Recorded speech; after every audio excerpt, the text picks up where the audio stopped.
Hello guys, welcome to Engineers Our World. చలో engineerings our world అనేది మీకు ఇన్స్టాగ్రామ్లో క్లాసెస్ స్టార్ట్ అయింది. సో ఇన్స్టాగ్రామ్లో ఫన్ ఎందుకు, ఎడ్యుకేషన్ కూడా నేర్చుకుందాం. సో మీకు సంబంధించిన softwares, mechanical softwares and everything నేను డైలీ రీల్స్ రూపంలో పెడుతూ ఉంటాను, ఎక్స్ప్లెనేషన్ ఇస్తూ. ఓకే, చలో first of all today we start with SolidWorks. Okay, SolidWorks ఇలా ఓపెన్ చేసి ఫస్ట్ ఈరోజు నేర్చుకోబోయే option basic extrude option. So first sketch select చేయి, sketch select and select sketcher.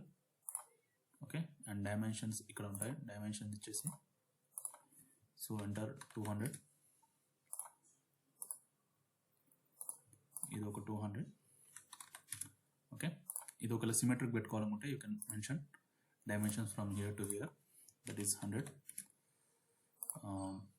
And this is also dimension from here to here, 100. Okay, now exit the window. Okay, now you are into 3D window, go to features, select extrude, and this is your extrude 3D object, and make it in middle plane and enter 100. Okay, this is your box. That means how you going to create, how you going to use extrude options. Okay, so దీన్ని save చేసుకొని, if you want to save it, just select this save and save it. And next reel I'll show you the other options. Thank you.